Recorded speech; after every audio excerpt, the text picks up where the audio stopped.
अस्मदाचार्यपर्यन्तां वन्दे गुरुपरम्परां शङ्करं शङ्कराचार्यं केशवं बादरायणं सूत्रभाष्यकृतौ वन्दे भगवन्तौ पुनः पुनः ध्यानमूलं गुरोर्मूर्तिः पूजामूलं गुरोः पदं మంత్రమూలం గురోర్వాక్యం మోక్షమూలం గురో కృపా.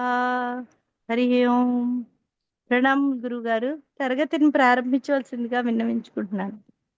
ఓం నమ శాంతాయ దివ్యాయ సత్యధర్మస్వరూపిణే స్వానందామృతతృప్తాయ సుందరాయ నమో నమ. పదనీయం అనేటువంటి మాట అర్థాన్ని మనం చదవాలి. అది ఎక్కువగా వివరిస్తున్నారు. ఆత్మ పొందదగినటువంటిది. ఆత్మ పొందడం ఏమిటి? ఆత్మ ఉన్నదే కదా, ఆల్రెడీ మనలో ఉన్నటువంటి ఆత్మను మనం పొందడం ఏమిటి అంటే తెలియడం. తెలియడం ఏమిటండి? ఆత్మే కదా అంతటినీ తెలుసుకుంటుంది. ఇలా ఇటు అట్టించటు. అందు గురించే పూర్వం వాళ్ళు ఇదేమైనా బ్రహ్మ విద్యరా, కష్టమా అనేవాళ్ళు. అంటే కాలుకి వేస్తే మెడకి, మెడకి వేస్తే కాలుకి బ్రహ్మ విద్యలో వేస్తారు. నిర్ధారణ చేయటం కొద్ది కష్టంగా ఉంటుంది.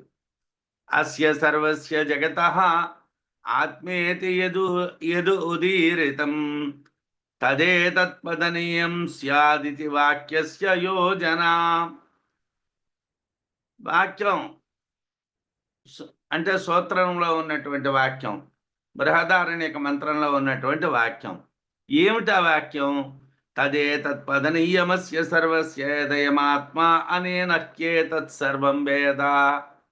ఇది బృహదారణ్యకంలో మంత్రం. ఈ మంత్రానికి అలా ఏదో అర్థం చెప్పడం మనకి చేయటం లేదు విద్యారణ్యుల వారు. విద్యారణ్యుల వారు ఏమిటంటే, ఏమిటి మీకు కావాలో అదే చెప్తాను. బృహదారణ్యకం చాలా పెద్దది. దాంట్లో ఉన్నటువంటి వాటిని కొన్నింటే తీసుకున్నారు. నాయన ఇవి నీకు తెలిస్తే నువ్వు బాగుపడతావు అని. మనం అనుభూతి పొందాలి, ఆత్మానుభూతిని పొందాలి.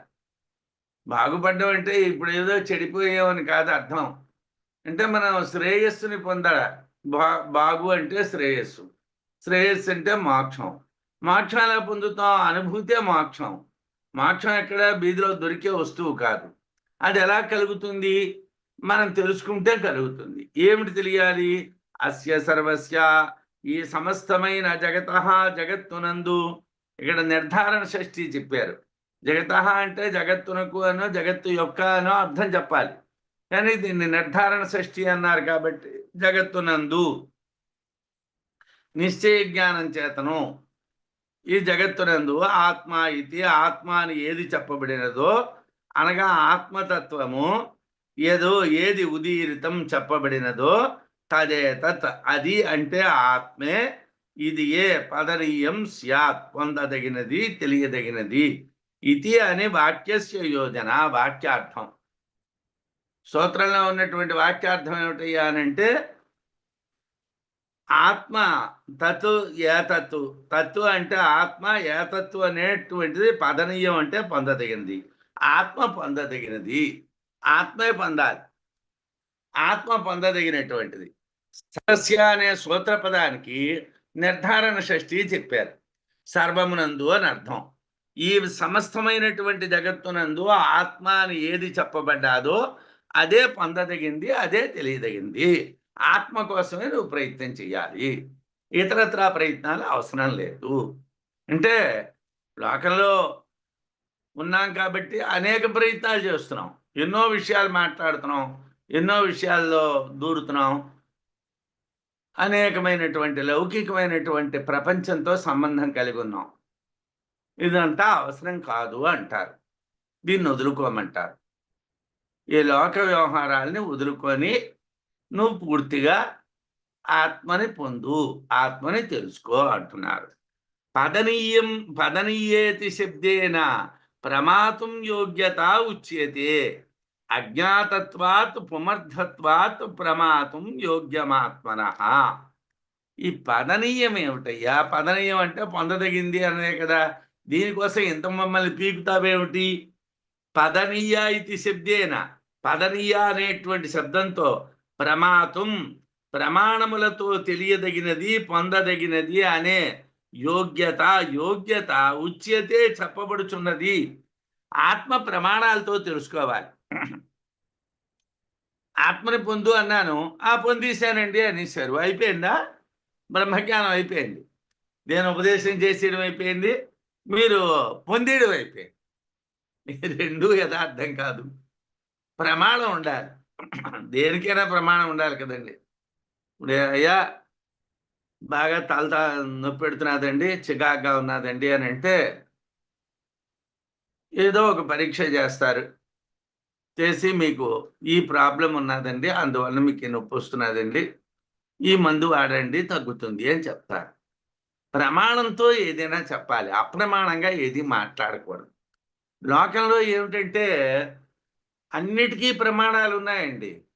అంటే అన్యథా భావించకండి. ఒక సైన్స్ మ్యాథ్స్‌గా పనిచేయాలంటే బీఎస్సీ చదువుకోవాలి సైన్సు. ఓ లెక్కల మ్యాథ్స్‌గా పనిచేయాలంటే బీఎస్సీ లెక్కలు చదువుకోవాలి. ఓ తెలుగు మ్యాథ్స్‌గా పనిచేయాలంటే భాషా ప్రవీణం బీఏ తెలుగో చదువుకోవాలి. ఓ ఇంగ్లీష్ మ్యాథ్స్‌గా చేయాలంటే ఓ ఇంగ్లీష్ బీఏఓ, ఎంఏఓ చేయాలి. ఓ డాక్టర్ అవ్వాలంటే ఒక వైద్య విద్య చదవాలి. ఓ ఇంజినీర్ అవ్వాలంటే ఏదో చదవాలి. ఇది ప్రతిదానికి కూడా ప్రమాణం ఉన్నది. ఇది ఉంటే, ఇది చదివితే, ఇది తెలుసుకుంటే నువ్వు ఇదవుతావు. ఇటీవలి కాలంలో పురాణాలు చెప్పడానికి, భగవంతుడి గురించి మాట్లాడడానికి, వేదాంతాన్ని గురించి చెప్పడానికి ప్రమాణం లేకుండా అయిపోయింది. ఏమిటి పరిస్థితి? ఇటీవలి కాలంలో ఇంతకు పూర్వం లేదు. ఇంతకు పూర్వం ఎవరైతే పూర్వమీమాంస చదువుకున్నాడో వాళ్ళే యజ్ఞయాగాదుల కోసం మాట్లాడేవాళ్ళు. ఎవరైనా ధర్మశాస్త్రాలు చదువుకున్న వాళ్ళే ఆచార వ్యవహారాల కోసం మాట్లాడేవాళ్ళు. ఎవరైనా వేదాంత శాస్త్రం చదువుకున్నటువంటి వాళ్ళే వేదాంతం కోసం మాట్లాడేవాళ్ళు. ఎవరైనా వేదాలు లేకపోతే ధర్మశాస్త్రాలు, పూర్వమీమాంస అలాగే వేదాంత శాస్త్రం చదువుకున్న వాళ్ళే పురాణాలు చెప్పేవాళ్ళు. అంటే వాటన్నిటిని సమన్వయం చేసి చెప్పేవాళ్ళు. ఇలా పూర్వం ఒక కట్టుబాటు ఉండేది. అంటే నాకు తెలిసినప్పటికి కూడా ఉండేది. అలా తెలిసిన వాళ్ళే మాట్లాడేవాడు, వాళ్ళనే పిలిచేవాడు, వాళ్ళు చెప్పేవాడు, మనం వినేవాళ్ళం. అది కొన్నాళ్ళ క్రితం, ఓ 40, 50 ఏళ్ల క్రితం అది ఉండేది వ్యవస్థలో. ఇటీవలి కాలంలో ఏమిటైపోయింది? ధర్మశాస్త్రం తెలీదు, ఆచార ధర్మాల కోసం మాట్లాడతాం. పూర్వమీమాంస తెలీదు, కర్మకాండ కోసం మాట్లాడతాం. ఉత్తరమీమాంస తెలియదు, వేదాంతం కోసం మాట్లాడతాం. ఏవండీ? ఏమిటిది ఈ పరిస్థితి? శాస్త్ర ప్రమాణం లేదు. కృష్ణ పరమాత్మ భగవద్గీతలో ఏం చెప్పాడు? తస్మాత్ శాస్త్రం ప్రమాణంతే కార్యాకార్య వ్యవస్థితం అన్నాడు. కార్యము, అకార్యము నిర్ణయించడానికి శాస్త్రం ప్రమాణమయ్యా, నువ్వు కాదన్నాడు. నాకేదో తోచిందని కాదు. మనం ఎబ్స్కాన్ మీటింగుల్లో చెప్పుకున్నాం, బ్రాహ్మణ గీత అన్నటువంటి చెప్పాను. ఆ బ్రాహ్మణ గీత అయిపోయిన తర్వాత కృష్ణ పరమాత్మ ద్వారకా నగరానికి వెళ్ళిపోతూ ఉంటే ఉత్తంకుడు అన్నటువంటి మహర్షి అడ్డుకొని, నువ్వేమో కౌరవుల్ని నిష్కారణంగా చంపించేసావు, నీకు శాపం ఇస్తానంటాడు. అప్పుడు కృష్ణ పరమాత్మ మాట చెప్తాడు, నేను అనేకమైనటువంటి జన్మలు ఎత్తాను, అనేక అవతారాలు ఎత్తాను. దేవతా అవతారాలు ఎత్తినప్పుడు దైవీ శక్తుల్ని ప్రదర్శిస్తాను. అలాగే క్షత్రియుడిగా ఉన్నప్పుడు ధర్మాన్ని గురించి మాట్లాడతాను. నేనిప్పుడు సామాన్య మానవుడిని. నేను యాదవ వంశంలో పుట్టినవాడిని. నేను ఒక మానవుడిగా నా ధర్మాన్ని నిర్వర్తిస్తాను కానీ, నేను అతిమానుషమైనటువంటి ధర్మాల్ని నిర్వర్తించను అంటాడు.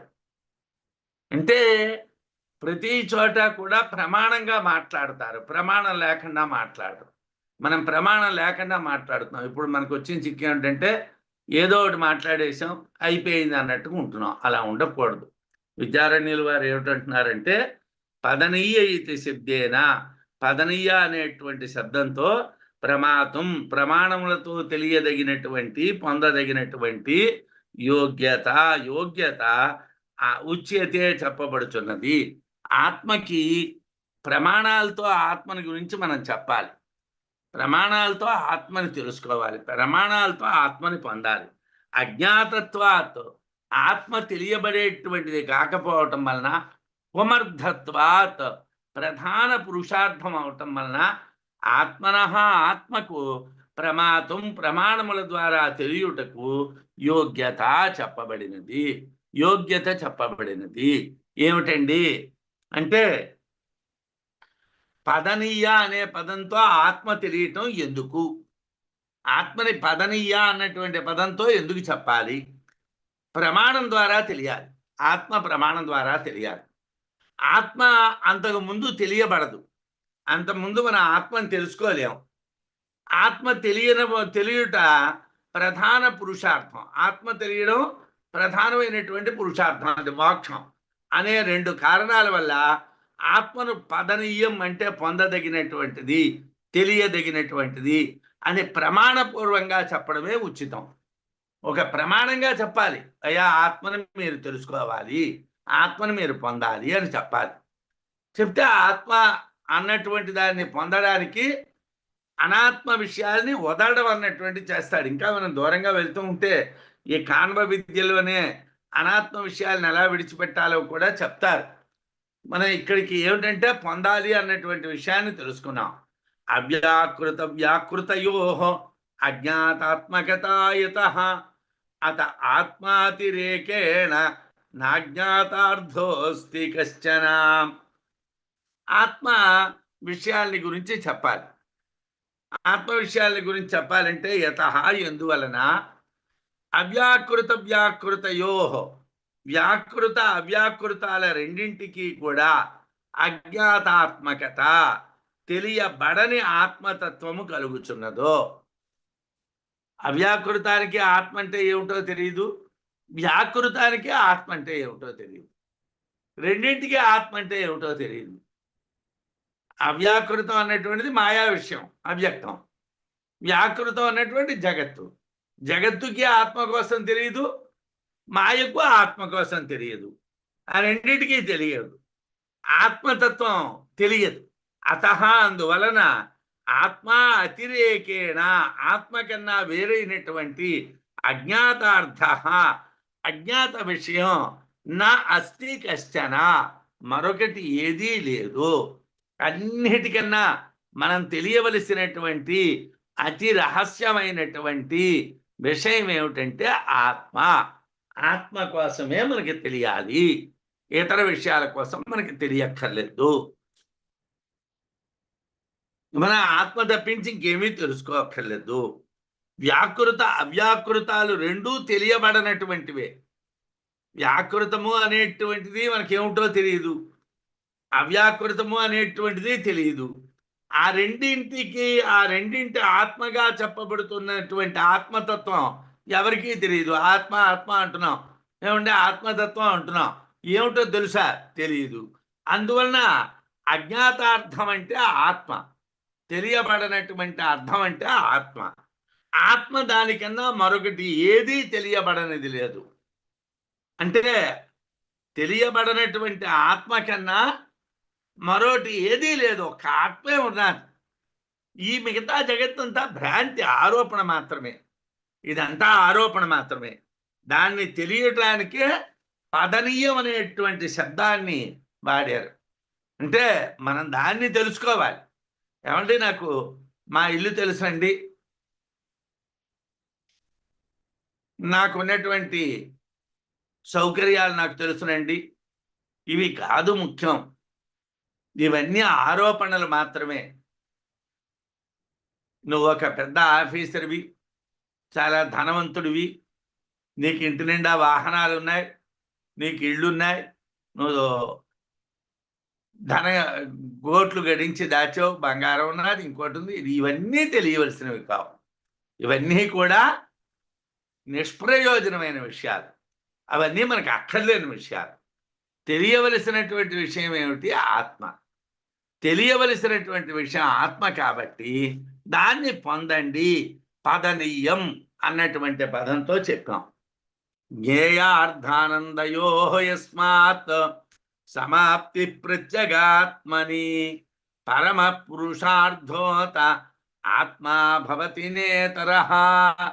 ఏమంటే ఆత్మ పరమ పురుషార్థం అంటున్నారు, ఆత్మ కన్నా గొప్ప పురుషార్థం మరొకట్లేదు అంటున్నారు.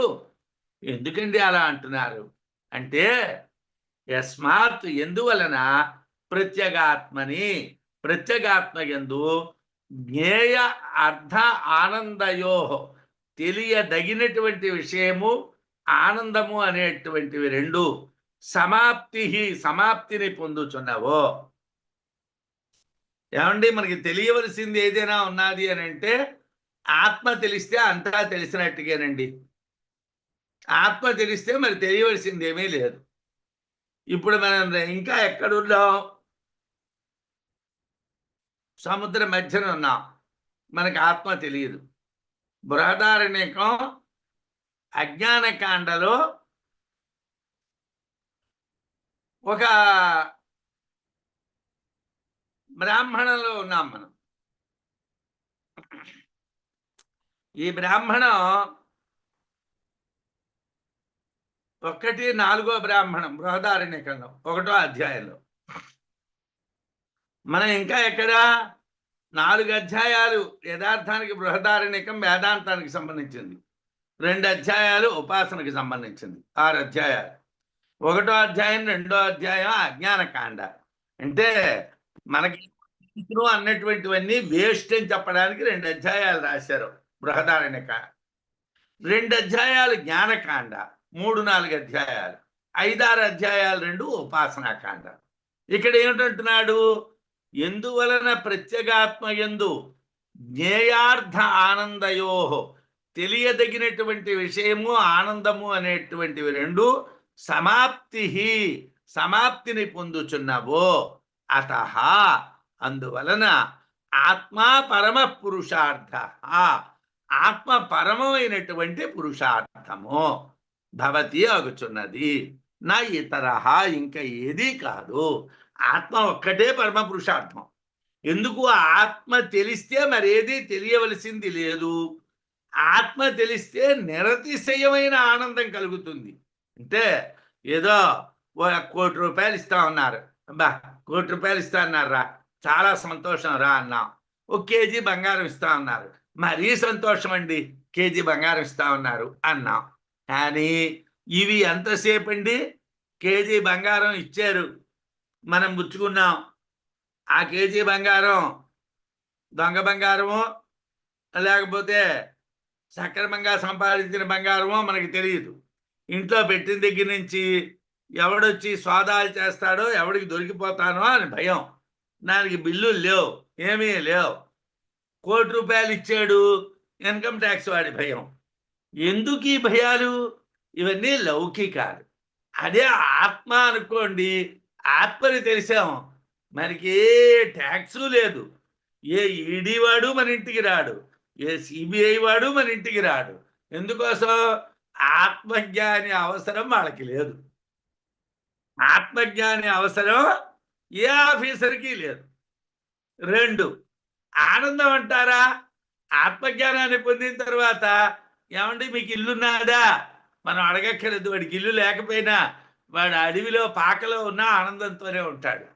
యాజ్ఞవల్క్యుల వారు అడవిలో ఉన్నారు, పాకలో ఉన్నారు, అయినా ఆయన ఆనందంగానే ఉన్నారు. ఎందుకు? ఆత్మ తెలుసును కాబట్టి, ఆత్మని పొందారు కాబట్టి. ఆత్మ పొందినటువంటి వాడికి ఆనందానికి హద్దు లేదు, తెలియవలసినటువంటి దానికి హద్దు లేదు. వాడికి అంతా తెలుసు. వాడు కంప్లీట్గా తెలిసినటువంటి వాడు, వాడు చాలా పరమమైనటువంటి ఆనందం పొందినటువంటి వాడు. తెలియదగినటువంటిది ఆత్మ, ఆనందం ఆత్మ. ఆత్మ ఎందే ఈ 2 పూర్తిగా ఉన్నాయి. తెలియదగినటువంటి విషయం ఆత్మ, ఆనందం ఆత్మ.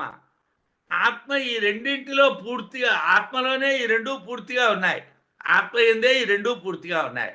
అందువలన ఆత్మే పరమమైనటువంటి పురుషార్థం.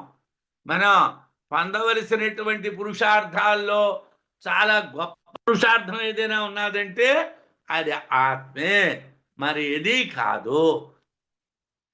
భాష్యంలో పదనీయం అన్నటువంటి పదానికి గమనీయం అని అర్థం చెప్పారు, పొందదగినది అన్నారు. కానీ గత్యర్థకాలన్నీ జ్ఞానార్థకాలు కనుక గమనీయము అంటే తెలియదగినటువంటిది అని కూడా అర్థం.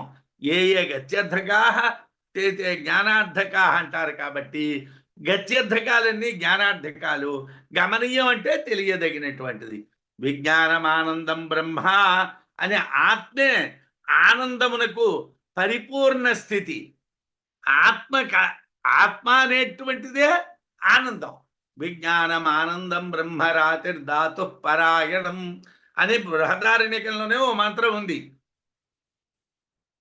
కాబట్టి ఆత్మే ఆనందానికి పరిపూర్ణమైనటువంటి స్థితి. కాబట్టి ఆనంద జ్ఞాన రూపమైనటువంటి ఆత్మే పరమ పురుషార్థము. అజ్ఞాతతత్వం పురా ప్రోక్తం అవ్యాకృత గిరాయథా జ్ఞేయార్థస్య సమాప్తింతాం భక్త్యనేనేతి వాక్యతః. యథా ఏ విధముగా పురా ఇంతకు ముందు అవ్యాకృత గిరా అవ్యాకృతము అను శబ్దముతో అజ్ఞాత తత్వం తెలియబడకపోవుట ప్రోక్తం చెప్పబడినదో తదా అదే విధంగా తామ్యేయార్థస్య ఆ తెలియదగిన దాని సమాప్తిం పరిపూర్ణత అనేనా ఇతి వాక్యతః అనేనా అనేటువంటి వాక్యము చేత శృతి వాక్యము చేత భక్తి చెప్పబడుచున్నది. అయితే ఇక్కడ ఏమిటండి అనేన ఏతద్వేద సర్వం. నీకు ఆత్మని పొందితే ఏమవుతుందయ్యా? దానివల్ల నీకు అంతా తెలుస్తుందయ్యా. మనం వశిష్ఠులు వారు కళ్ళు మూసుకో ఏదో అది చెప్పారు, అగస్త్యులు వారు కళ్ళు మూసుకో చెప్పారు, భరద్వాజుడు కళ్ళు మూసుకో చెప్పాడు, లేకపోతే విశ్వామిత్రుడు కళ్ళు మూసుకో చెప్పాడు అని అంటున్నాం. ఏమిటి కళ్ళు మూసుకుంటే కనిపించిందయ్యా? జగత్తు కాదు, మొత్తం పరమాత్మ తత్వం కనిపించింది. అసలు ఈ జగత్తుకు మూలం దొరికింది. ఏమండి మూలం ఎప్పుడు దొరికిందో? ఇప్పుడు మనం డాక్టర్ గారి దగ్గరికి వెళ్ళాం, చేయి పట్టుకున్నారు, ఒకసారి చేయి చూశారు, చేయి చూస్తే ఆయనకి సంకటానికి కారణం ఏమిటో తెలిసిపోయింది. 2 రోజులు ఉండండి, వారం రోజులు ఉండండి, 10 రోజులు ఉండండి, అలా సెక్షన్లో ఆ టెస్ట్ చేయించండి, ఈ సెక్షన్లో ఏ టెస్ట్ చేయించండి, మీరు వెళ్ళి అక్కడ పడుకోండి, మీకు ఆపరేషన్ చేయాలి, ఇంజక్షన్ చేయాలని చెప్పేసారు. ఎలా జరిగింది ఇదంతా? మొత్తం అంతా తెలిసిపోయింది. మన బాడీ గురించి అంతా ఆయనకి తెలిసిపోయింది. ఆయన మనకి చెప్పేశారు. అలాగే అనేన ఇతి వాక్యతః అనేన ఏతద్వేద సర్వం అనేటువంటి శృతి వాక్యం వల్ల చెప్తున్నారు. ఏమిటి చెప్తున్నారయ్యా? తెలియదగినటువంటి దాని పరిపూర్తిని చెప్తున్నారు. పరిపూర్ణంగా తెలియదగినటువంటిది ఏదో ఆ ఆత్మ గురించి చెప్తున్నారు. అవ్యాకృత శబ్దముతో తెలియబడని దాన్ని గురించి చెప్పారు. అయితే శృతిలో అనేన ఏతద్వేద సర్వం అనే సూత్రంలో అనేన అనే దానితో పరిపూర్ణత ఆత్మతత్వము చెప్పబడుతున్నది. పరిపూర్ణమైనటువంటి ఆత్మతత్వాన్ని అనేన అన్న పదంతో చెప్తున్నారు. ఆత్మ పరిపూర్ణం కనుక అది తెలిస్తే అంతా తెలుస్తుంది. ఆత్మ అంటే మీలోని నాలోని జగత్ అంతటా ఉన్నది ఆత్మే. ఎప్పుడైతే నాకు ఆత్మజ్ఞానం ఉన్నదో ఇప్పుడు మీరు ఏమిటి ఆలోచిస్తున్నారో, ఇప్పుడు మీరు ఏం చేస్తున్నారో, మీరు రేపు ఏం చేయబోతున్నారో, నిన్న ఏం చేశారో, రాత్రి ఏం చేశారో, పగలేం చేశారో అంతా నాకు తెలుసు. ఎందుకు? ఆత్మ అంతటా ఉండేది కాబట్టి ఆత్మకి అందరిలోని ఉన్నటువంటి ఇంద్రియాలు పనిచేసే విధానం తెలుస్తుంది. అందరి ఇంద్రియాల యొక్క పరిస్థితి తెలుస్తుంది. వెళ్ళాము, వశిష్ఠుల వారు ఎదుర్కొన్నా కూర్చున్నాం. అయ్యా వశిష్ఠ మహాముని, నా పరిస్థితి చాలా దారుణంగా ఉన్నదయ్యా అన్నాం. ఆయన అలా చూశాడు మన వైపు, చూసి నువ్వు ఇలా చేసావు, నువ్వు ఇలా చేసావు, నువ్వు ఇలా చేసావు, నువ్వు ఇలా చేద్దాం అనుకుంటున్నావు, దానివల్ల ఇవన్నీ వచ్చాయి, మరి ఇవన్నీ వదిలే అన్నాడు. ఎలా తెలిసింది? ఆయన ఆత్మ మన ఆత్మ ఒకటే కాబట్టి ఆయన ఆత్మ ద్వారా మన ఆత్మ ఎటువంటి ఇంద్రియ వ్యాపారముల యందు ప్రవర్తిస్తున్నదో ఆయన చెప్పేశాడు. అలాగే ఇక్కడ కూడా ఏమిటండి అని అంటే అనేన ఏతద్వేద సర్వం అనే సూత్రంలో అనేన అనేటువంటి దానితో పరిపూర్ణత ఆత్మతత్వం చెప్పబడుతున్నది. ఆత్మ పరిపూర్ణం కనుక అది తెలిస్తే అంతా తెలుస్తుంది. ఆత్మ తెలిసిన వాడికి తెలియదంటూ ఉండదు. అందువల్ల ఆత్మ తెలియాలి. ఇక్కడ అవ్యాకృతము అజ్ఞాతార్థము. అవ్యాకృతము అంటే జగత్తుకు పూర్వం ఉన్నటువంటి స్థితి. తర్హి అవ్యాకృతమాసీత్ తన్నామరూపాభ్యాం వ్యాక్రియత అని ముందు చదువుకున్నాం మనం. అది అవ్యాకృతం అన్నటువంటిది ఎప్పుడు జగత్ ఏర్పడక ముందర ఉన్నటువంటి స్థితి. అదేమిటి? తెలియబడనటువంటి స్థితి. ఆత్మ జ్ఞాతార్థం. ఆత్మకి తెలియనటువంటి విషయం లేదండి. ఆత్మజ్ఞానం మీ దగ్గర ఉంటే మీరు లక్షల కోట్ల రూపాయలు ఉన్నటువంటి వాళ్ళకన్నా పవర్ఫుల్. ఎందుకోసం? ఆ లక్షల కోట్లు ఉన్నవాడు కూడా మీ దగ్గర కూర్చోవాలి. గురువుగారు నా పరిస్థితి ఏమిటండి అని అడగాలి. వీడి దగ్గర లక్షల కోట్లు ఉన్నాయి, కానీ ఏమిటి జరుగుతుందో తెలియదు, ఏమిటి జరగబోతున్నదో తెలియదు, అసలు ఏమిటో తన గురించి తనకి తెలియదు, భార్యాపుత్రాదుల కోసం తెలియదు, ఏమీ తెలియదు. వాడికేం తెలుసు? లక్షల కోట్లే వాడి దగ్గర. వాడి దగ్గర ఏమిటి? ఆత్మజ్ఞానం ఉన్నది. వాడికి అంతా తెలుసు, వాడికి అంతా తెలుస్తుంది. ఆత్మ జ్ఞాతార్థము. ఆత్మ తెలియటం వల్ల అంతా తెలిసినటువంటి వాడవుతాడు. అనేనేతద్వేద సర్వం ఇత్యాత్మజ్ఞానమాత్రత సార్వజ్ఞముక్తం ఆనంద సమాప్తిస్తు ప్రవక్ష్యతే. అయితే అనేన ఏతద్వేద సర్వం అన్నటువంటిది బృహదారణ్యకంలోని మంత్రం.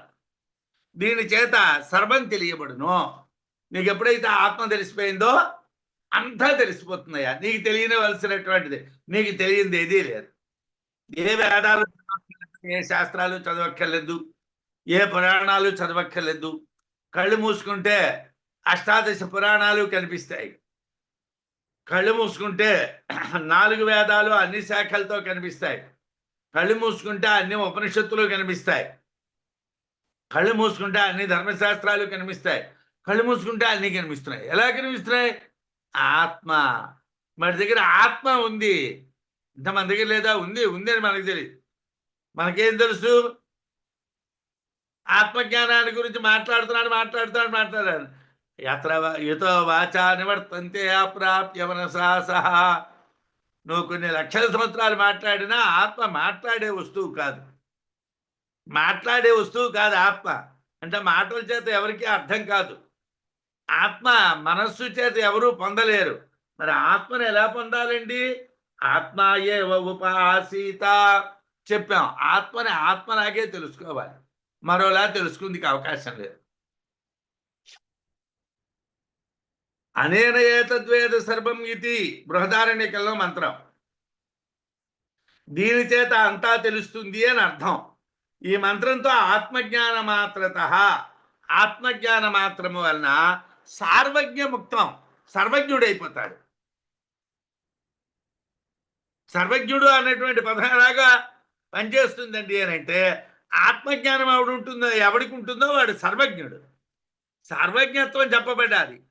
ఆనంద సమాప్తిస్తూ, ఆనందం పరిపూర్ణమగుట ప్రవక్ష్యతే చెప్పబడుతున్నది.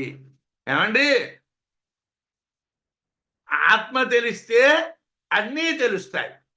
ఆత్మ తెలిస్తే అన్నీ తెలుస్తాయి చెప్పాం. మరి ఆనందం అంటున్నావయ్యా. ఆత్మ తెలిస్తే ఆనందం ఏమిటి? ఏమిటా? ఏదో బంగారం ఉంటే ఆనందం, ఇళ్ళు ఉంటే ఆనందం, కార్లు ఉంటే ఆనందం, విమానాలు ఉంటే ఆనందం, అధికారం ఉంటే ఆనందం అంటే అవి ఆనందాలు కావు, సుఖాలు. వాటి పక్కనే దుఃఖాలు ఉన్నాయి. ఇల్లు ఉన్నది, సుఖం ఉన్నది, ఆ ఇంటి పెయింట్లు వేయించుకోవడాలు, బాగు చేయించుకోవడాలు, ఈ పని ఆ పని, అవన్నీ దుఃఖాలు ఉన్నాయి. ఏమండి? పిల్లలు ఉన్నారు, ఆనందం అంటే సుఖం ఉన్నది. ఆ పక్కన వాళ్ళకి అనారోగ్యాలు, వాళ్ళ ధానం ఉండడం లేకపోవడం, వాళ్ళ మంచి చెడ్డలు, అవన్నీ దుఃఖాలు ఉన్నాయి. ఏమండి? అంటే ఒక సుఖంతో దుఃఖం ఉన్నది. ఆత్మ సుఖం దుఃఖం కలది కాదు. ఆత్మ ఆనంద స్వరూపం. ఆనంద స్వరూపం అవడం చేతను దాని యొక్క ఆనంద పరిపూర్ణత్వం, ఆనంద సమాప్తిస్తూ ఆనందం పరిపూర్ణం అవటం అనేటువంటిది ప్రవక్ష్యతే చెప్తాము. మీకు సర్వజ్ఞత్వం చెప్పాం, అంతా తెలుస్తుంది అన్నది చెప్పాం. అంతా తెలిస్తే సరిపోతుందా? మాకు ఆనందం ఉండాలి కదండి. ఆనందం కూడా ఉంటుందయ్యా చెప్తాం. ప్రత్యేగాత్మని, ఆత్మ తెలిస్తే సర్వం తెలియబడును అని మంత్రార్థం. దానివలన ఆత్మజ్ఞాని సర్వజ్ఞుడు అని చెప్పుడు జరిగింది. ఇక ఆనందం ఎలా పరిపూర్ణం అవుతుందో చెప్తారు. ప్రత్యేగాత్మని విజ్ఞాతే నాజ్ఞాతం అవశిష్యతే అనేన కేతదుక్త్వా తత్పూర్వ ఉపవర్ణితం. ఇది వార్తికం. అంటే అన్ని చోట్ల వార్తికాలు చెప్పడం లేదు. కారణం ఏమిటంటే వార్తికార్థాలు ఎక్కడైతే అవే ఉన్నాయి సరిపోతున్నాయో మనం వార్తికాలను అలాగే మనం మాట్లాడేస్తున్నాం. ఎందుకంటే విద్యారణ్యుల వారి కన్నా చదువుకున్నటువంటి పీఠాధిపతులు ఉండడం కష్టం. ఎందుకంటే శంకరాచార్యుల వారు ఎంత గొప్పవారో, సురేశ్వరాచార్యుల వారు ఎంత గొప్పవారో, విద్యారణ్యుల వారు కూడా శృంగేరి పీఠాధిపతుల్లో అంత గొప్పవారు. వారికి తెలియనటువంటి విషయం లేదు. వారు సురేశ్వరాచార్యుల వారి యొక్క వార్తికాన్ని దృష్టిలో పెట్టుకొని, అలాగే భగవత్పాదుల వారి యొక్క భాష్యాన్ని దృష్టిలో పెట్టుకొని సంక్షిప్తంగా మనకి అనుభూతిని చెప్పారు. ప్రత్యేగాత్మను విజ్ఞాతే నాజ్ఞాతం అవశిష్యతే. ప్రత్యేగాత్మ తెలిస్తే మరి నువ్వు తెలుసుకుందికి ఇంకేం లేదయ్యా, కంప్లీట్ అయిపోయినట్టుగా. అనేత హేతదుక్త్వా తత్పూర్వముపవర్ణితం. ఈ విషయం మేము ఇంతకు ముందే మీకు చెప్పడం జరిగిందయ్యా అన్నాడు. నిశేష పురుషార్థాప్తి దుఃఖహానిస్తు తత్ఫలం. దానికి ఫలితం ఏమిటయ్యా? నిశేషమైనటువంటి దుఃఖం నాశనం అయిపోవడం. అంటే మనకు ఉన్నటువంటి దుఃఖం అంతా కూడా నాశనం అయిపోతుంది. పురుషార్థం అంతా కలుగుతుంది, దుఃఖం అంతా పోతుంది. ఆత్మజ్ఞానం వలన అన్ని విధాల దుఃఖాలు నశించి పురుషార్థాలు సిద్ధిస్తాయి. అస్య జ్ఞానేన నాణ్యస్య క్వచిదప్యవబుద్ధత. ఆత్మజ్ఞానేన సర్వస్య జ్ఞానం కథముదీర్యతే. ఆక్షేపం చెప్తున్నారు. ఏమిటయ్యా ఆక్షేపం అంటే అన్యజ్ఞానేన నాణ్యస్య క్వచిదపి అవబుద్ధత. ఆత్మజ్ఞానేన సర్వస్య జ్ఞానం కథముదీర్యతే. ఒకదాన్ని తెలియటం చేతను, అన్యజ్ఞానేన భిన్న విషయాలలో ఒకటి తెలియటం చేతను, అన్యస్య మరొక దాని యొక్క అవబుద్ధత తెలియబట్టన్న క్వచిదపి ఎక్కడా జరగదు. ఒకటి తెలిస్తే రెండోది ఎలా తెలుస్తుందయ్యా? ఇది తెలిస్తే ఇది తెలుస్తుంది, అది తెలిస్తే అది తెలుస్తుంది. రెండూ తెలుసుకుంటే రెండూ తెలుస్తాయి. ఒకటి తెలిస్తే రెండోది ఎలా తెలుస్తుంది? స్కూటర్ డ్రైవింగ్ వస్తే కార్ డ్రైవింగ్ వస్తుందా? కార్ డ్రైవింగ్ వస్తే లారీ డ్రైవింగ్ వస్తుందా? ఏది నేర్చుకుంటే వస్తుంది. స్కూటర్ డ్రైవింగ్ నేర్చుకున్నావు, కార్ డ్రైవింగ్ నేర్చుకున్నావు, అలాగే హెవీ వెహికల్ డ్రైవింగ్ నేర్చుకున్నావు, అప్పుడు నీకు అన్ని డ్రైవింగ్లు వస్తాయి. అంతే తప్పించి ఒకటి తెలిస్తే మరొకటి తెలుస్తుంది. ఎలా తెలుస్తుందయ్యా? ఆత్మజ్ఞానేన ఆత్మ తెలియటం చేత సర్వస్య జ్ఞానం అంతా తెలియట కథముదీర్యతే. ఎలా చెప్తారండి? ఆత్మజ్ఞానం ఉంటే అంతా తెలిసిపోతుంది. ఏమిటా మాటలు? అంటే మీకు ఎంత ఆత్మజ్ఞానం మీద అభిమానం ఉన్నా మరీ అంత గొప్పగా మాట్లాడకండి అన్నారు ఆక్షేపణ చేసిన వాడు. రెండు భిన్న విషయాలు ఉన్నప్పుడు ఒకటి తెలిస్తే రెండవది తెలియటం జరగదు కదా. అదేవిధంగా ఆత్మ తెలిస్తే అంతా తెలుస్తుంది అని ఎలా చెప్తారు అని ప్రశ్న. అంటే ఇక్కడ పూర్వపక్షం ద్వైతవాదం. అంటే ఒకటి తెలిస్తే రెండోది తెలియదు, రెండోది తెలియాలి, మూడోది తెలియాలి, నాలుగోది తెలియాలి, అన్నీ తెలియాలి. ఇది ద్వైతవాదం. అయితే రెండు ఉంటే ఒకటి తెలిస్తే మరొకటి తెలియదు. ఉన్నదే ఒక్కటి. అద్వైతంలో ఉన్నది ఏమిటండి? ఉన్నది ఒక్కటే, రెండోది లేదు కదయ్యా తెలియడానికి. నువ్వేమిటంటున్నావు? ఒకటి తెలిస్తే రెండోది ఎలా తెలుస్తుందన్న. అసలు రెండోదే లేదయ్యా.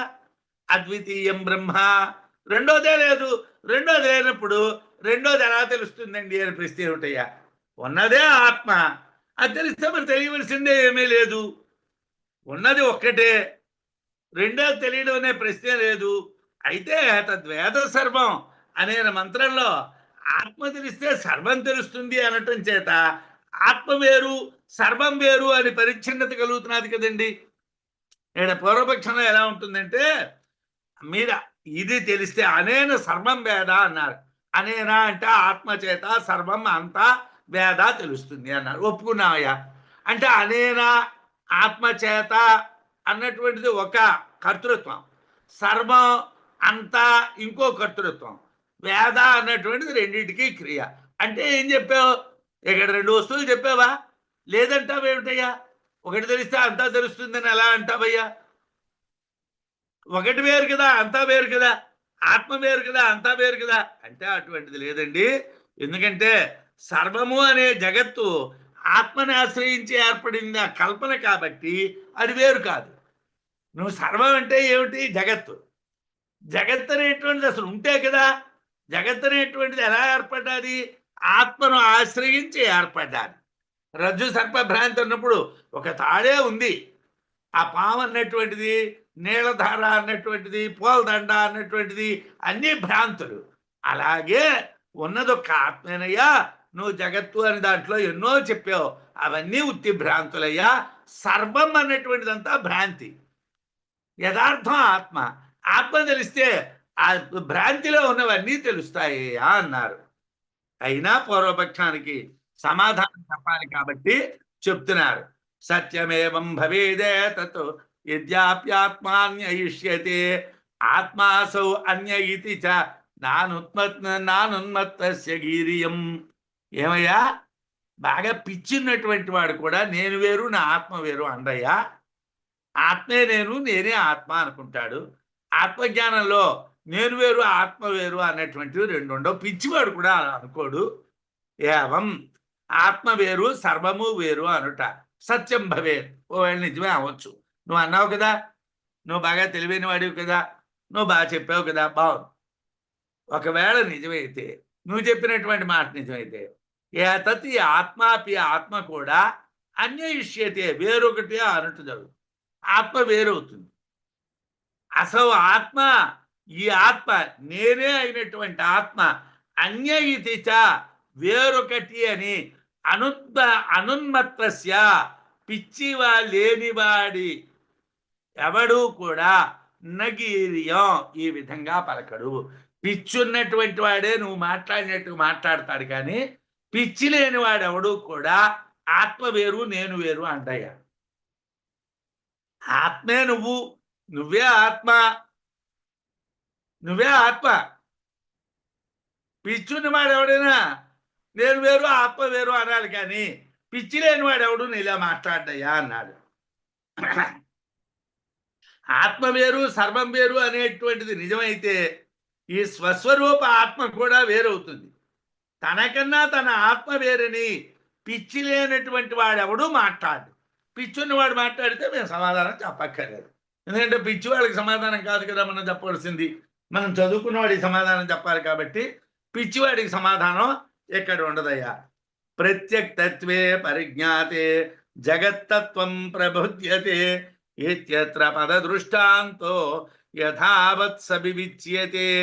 ప్రత్యక్తత్వే ప్రత్యేగాత్మతత్వము పరిజ్ఞాతే తెలియబడితే జగత్తత్వం జగత్తు యొక్క తత్వము ప్రబుధ్యతే తెలియబడును. ప్రత్యేగాత్మ తెలిస్తే జగత్తు తెలుస్తుంది. జగత్తు తెలియడానికి ప్రత్యేగాత్మ ఆధారం. ఇత్యత్ర అని చెప్పబడే చోట పదదృష్టాంత పదము యొక్క ఉపమానము యథావత్ ఏ విధముగా చెప్పబడినదో సవివిచ్యతే ఆ విషయాన్ని మనం వివేచన చెయ్యాలి. ప్రత్యేగాత్మ తెలిస్తే జగత్తు యొక్క తత్వం తెలుస్తుంది అనే విషయంలో పదము యొక్క ఉపమానం ఎలా చెప్పబడ్డాదో వివేచన చెయ్యాలి. ఏమిటయ్యా అంటే ఏకం పాదం యథాశ్వస్య దృష్టాశ్వమవశేషతః దృష్టవానేవ భవతి దృష్టోశ్వ ఇది వర్ణనాత్. ఇక్కడ పదం అంటే శబ్దము అని కాదు అర్థం. ప్రత్యక్తత్వం తెలిస్తే జగత్తత్వం తెలుస్తుంది అనేటువంటి చోట పద దృష్టాంతం చెప్పారు అన్నారు. ఆ పద దృష్టంతం ఏమిటండి అంటే యథాహ వై పదాను విందేత్ అనేటువంటి బృహదారణ్యక మంత్రంలో పద అన్నటువంటి శబ్దం. ఇక్కడ బృహదారణ్యకం మనం శృతి చెప్పుకుంటే శృతిలో ఒక మంత్రం తర్వాత మరో మంత్రం, మరో మంత్రం తర్వాత మరో మంత్రం వ్యాఖ్యానం చెప్పుకుంటాం, అంటే భాష్యం చెప్పుకుంటాం. కానీ ఇక్కడ ఏమిటి మనం చెప్పుకుంటున్నాం? ఆత్మని తెలియటమే చెప్పుకుంటున్నాం. అంటే ప్రతి సూత్రానికి సూత్రార్థం భాష్యం చెప్పడం కాదు మన పని. ఇక్కడ మన పని ఏమిటంటే ఆత్మని తెలుసుకోవటం పని. ఆత్మ ఎలా తెలియబడుతుందండి అని అంటే ఇక్కడ పద దృష్టాంతం. పదము అనేటువంటిది కాలి గిట్ట అనేటువంటి దాని యొక్క ఉపమానం చెప్పారు. ఆ ఉపమానంతో మన ఆత్మని తెలుసుకోవాలి. ఎలాగా? యథా హవై పదేన అనువిందేత్ అని బృహదారణ్యక శృతి. ఏకం పాదం యథాశ్వస్య దృష్ట్వా అశ్వమశేషతః దృష్టవానేవ భవతి దృష్టో అశ్వ ఇది వర్ణనాత్. కాలి గురుతుల్ని బట్టి పశువు జాడ కనిపెట్టినట్టు ఆత్మను పొందితే సర్వం పొందినట్టే. అంటే మనం కాలు గుర్తు చూసాం. ఏమిట్రా ఈ కాలు గుర్తు అంటే ఇది గుర్రం కాలురా అంటే గుర్రం మనకి ఏమిటో తెలిసిపోయింది. ఇది ఆవు కాలురా ఆవు ఏమిటో తెలిసిపోయింది. ఇది సింహం పాదం రా సింహం ఏమిటో తెలిసిపోయింది. మనకి సింహం కనిపించక్కర్లేదు, అశ్వం కనిపించక్కర్లేదు, మనకేమో ఆవు కనిపించక్కర్లేదు. గిట్ట గుర్తు కనిపిస్తే చాలు.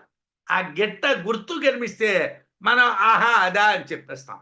అలాగే ఇక్కడ ఎలా అర్థం చెప్పాలంటే ఏకం పాదం యథాశ్వస్య, యథా ఏ విధముగా అశ్వస్య గుర్రము యొక్క ఏకం పాదం దృష్ట్వా ఒక కాలి గురుతు చూచి అశేషత పరిపూర్ణముగా అశ్వం గుర్రమును దృష్ట చూచేను.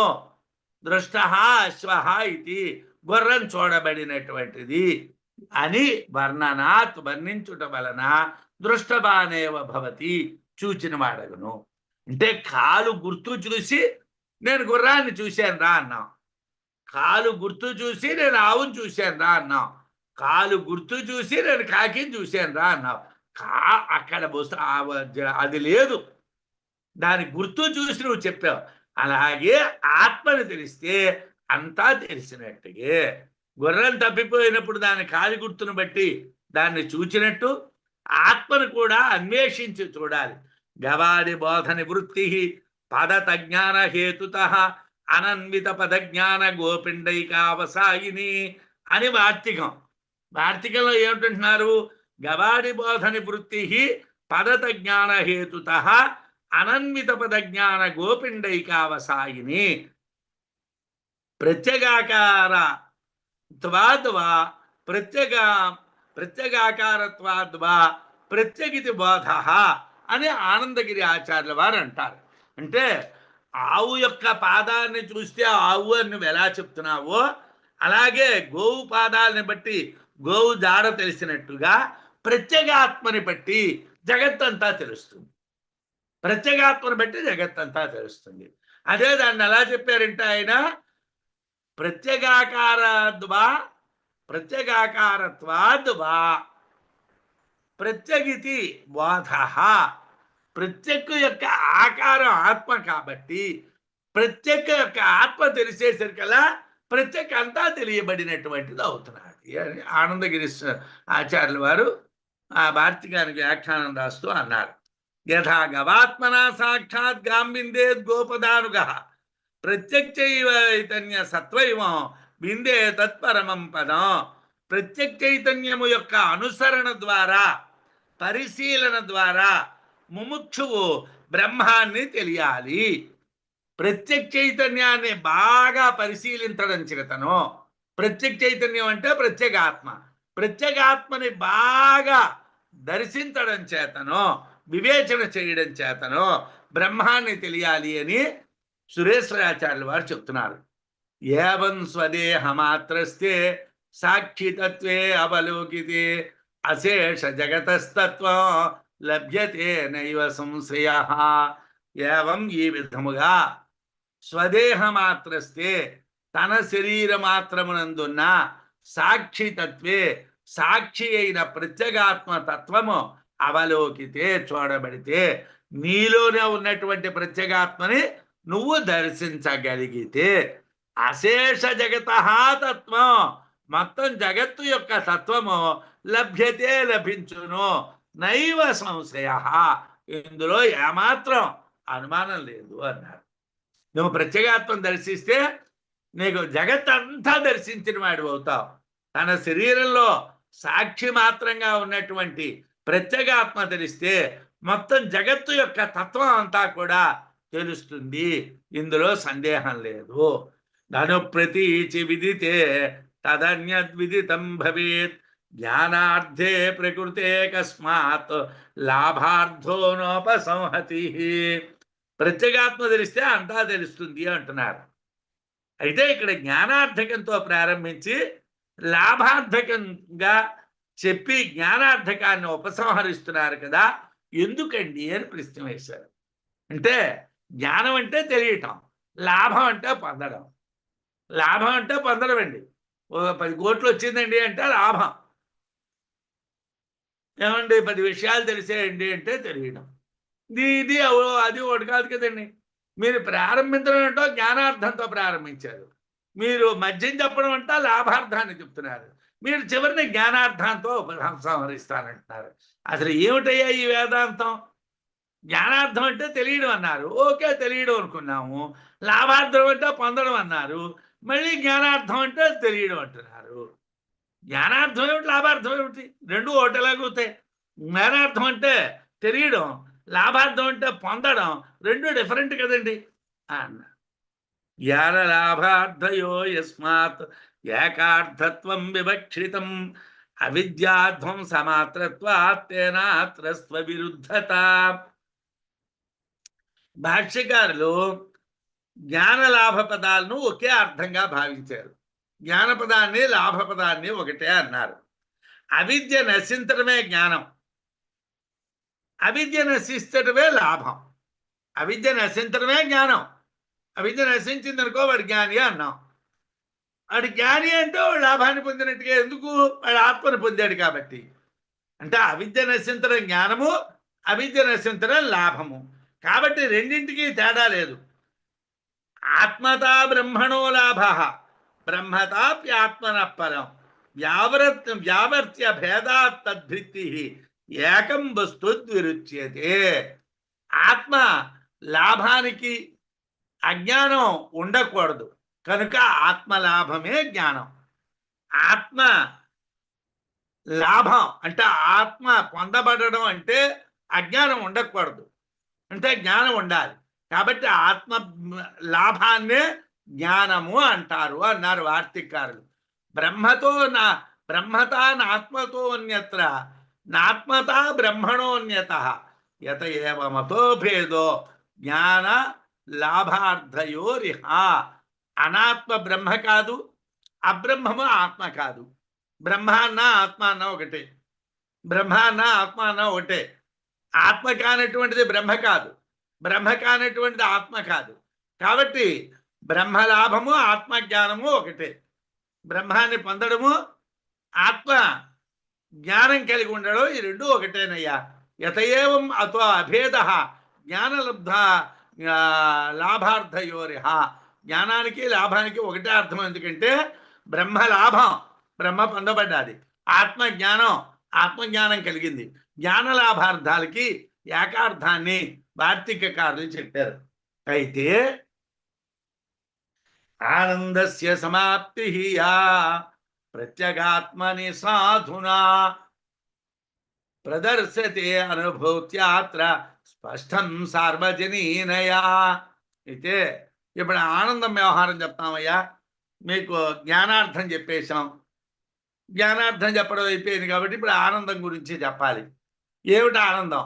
అధునా ఇప్పుడు ప్రత్యేగాత్మని ప్రత్యేగాత్మ యందు యా ఆనందస్య సమాప్తి, ఏ ఆనందము యొక్క పరిపూర్ణత అగునో సా విధానము సార్వజనీనయా అనుభూత్య, అందరి యొక్క అనుభూతి ద్వారా అత్ర ఇక్కడ ప్రదర్శ్యతే, నిరూపిస్తున్నాము. ఆనందం అనుభూతయ్యా. ఎవరికైతే ఆత్మజ్ఞానం ఉన్నదో వాళ్ళు ఆనందాన్ని అనుభవిస్తారు. వాళ్ళకి మంచి బట్టలు ఉన్నాయా, వాళ్ళకి మంచి అలంకారాలు ఉన్నాయా, వాళ్ళ మంచి భోజనం ఉన్నదా, వాళ్ళకి మంచి నిద్రకి సౌకర్యమైన విషయాలు ఉన్నాయా, వాళ్ళకి ఏం అక్కర్లేదయ్యా. వాళ్ళకి ఏమిటయ్యా ఉన్నది? ఆత్మజ్ఞానం ఉన్నారు కాబట్టి, ఆత్మలాభం ఉన్నది కాబట్టి, వాళ్ళు ఆత్మని పొందారు కాబట్టి ఆనందంలో అలా మునిగి ఉంటారయ్యా. వాళ్ళకి ఇంకో దాంతో పని లేదయ్యా, వాళ్ళకి మరో వస్తువుతో పని లేదయ్యా. అది అందరి యొక్క అనుభూతి. సార్వజనీనయ అనుభూత్య, లోకంలో అందరికీ ఉండేటట్టు అనుభూతి. అదేమిటి మాకు కలగలేదు లేదంటే మనకు ఆత్మలాభం లేదు కదా. మనకు కలగలేదు, కలగపోవడానికి కారణం ఏమిటి? మనం ఇది పాఠం ఎంతకి అయిపోతుంది? 5:15కి.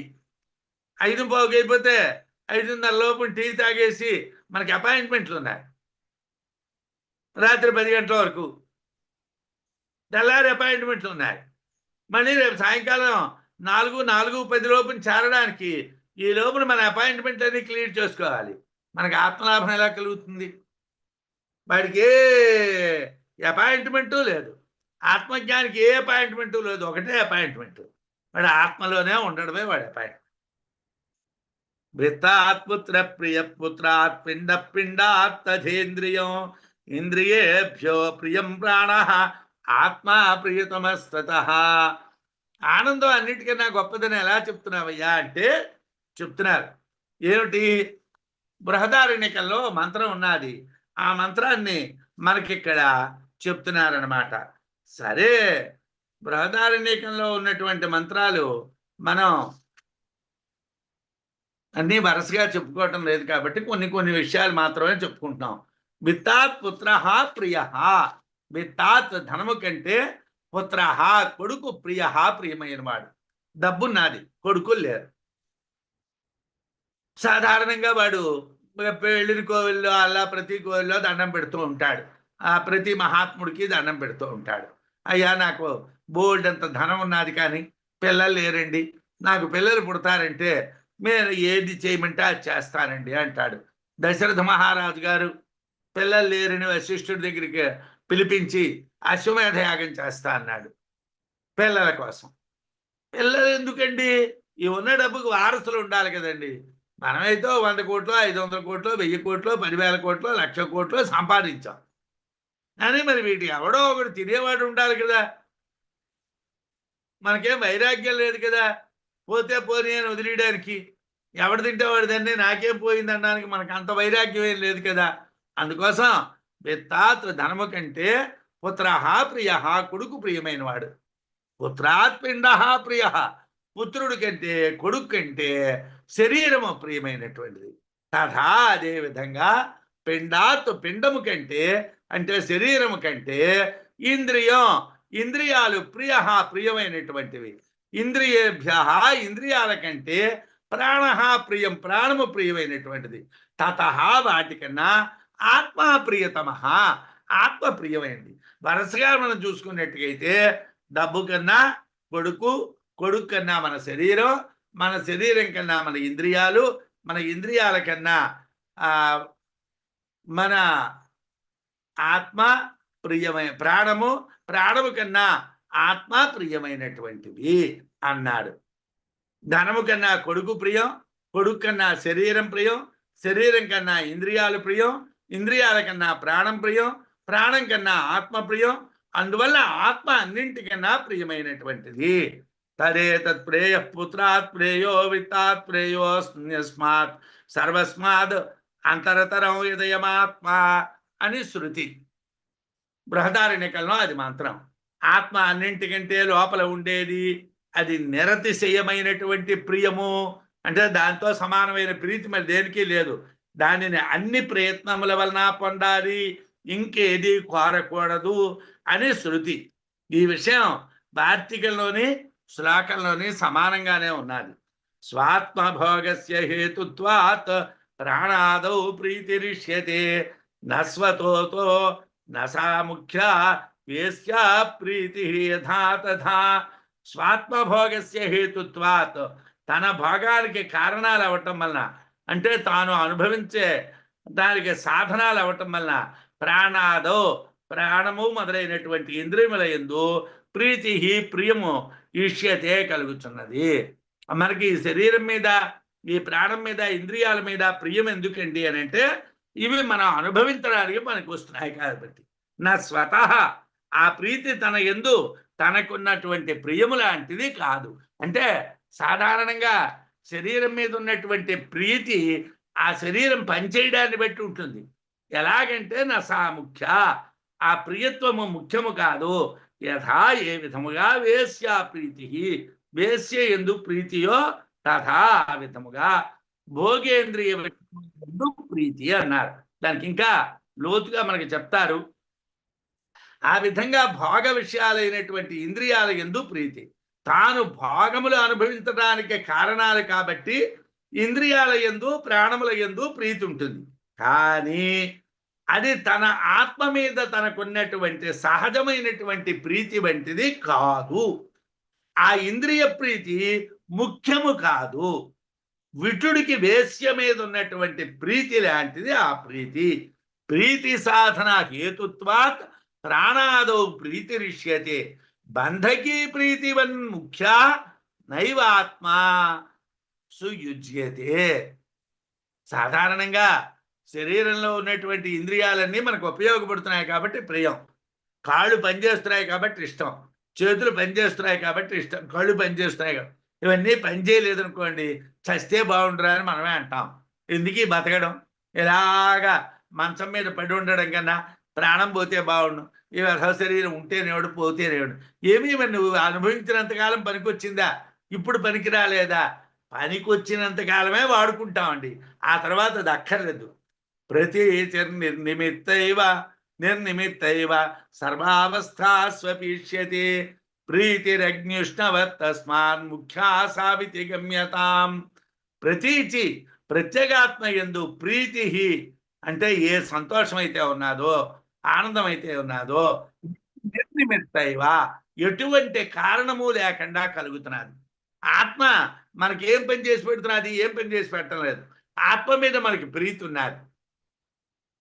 సర్వాస్వస్థాసు అన్ని అవస్థల యందు కూడా ఇష్యతే కలుగుతున్నది. ఆత్మ మీద ప్రీతి ఎటువంటి కారణం లేకుండా కలుగుతున్నది. అయితే దానికి ఉదాహరణ ఏమిటండి అని అంటే, అగ్ని ఉష్ణవతు, వేడికి అగ్నికి వేడి సహజమైనటువంటి ప్రీతి ప్రియమైనట్లు, తస్మాత్ అందువలన అసౌ ఈ ఆత్మ ప్రియమగుట ముఖ్యము అని గమ్యత అని తెలియదు. ఆత్మ ప్రీతే ముఖ్యమైనటువంటిది. అగ్నికి వేడి ఎలా ముఖ్యమైనటువంటిదో అలాగా మనకి ఆత్మయందు ప్రియమే ముఖ్యం. ఆత్మయందు ప్రీతే ముఖ్యం, కానీ మిగతా వాటి యందు ప్రీతి ముఖ్యము కాదు. ప్రత్యేగాత్మ యందు ప్రీతికి ఏ కారణాలు ఉండవు. నిప్పు వేడిమికి ప్రియమైనట్లు ఆత్మ సహజముగా ప్రియమైనటువంటిది, ఆత్మ తనంతట తానుగా ప్రియమైనటువంటిది. అందువలన ఆత్మ ప్రియమగుట ముఖ్యము. శ్లోకంలో తస్మాత్ ముఖ్యాసౌ ఇది గమ్యతాం అని ఉంటే వార్తికంలో తస్మాత్ ఆత్మ ప్రేయాన్ అనాత్మనః, మిగతాదంతా సమానంగానే వార్తికం శ్లోకం ఉన్నాయి. అనాత్మ విషయాల కన్నా ఆత్మ ప్రియమైనటువంటిది అని చెప్పడమే ఇద్దరి యొక్క ఉద్దేశ్యం.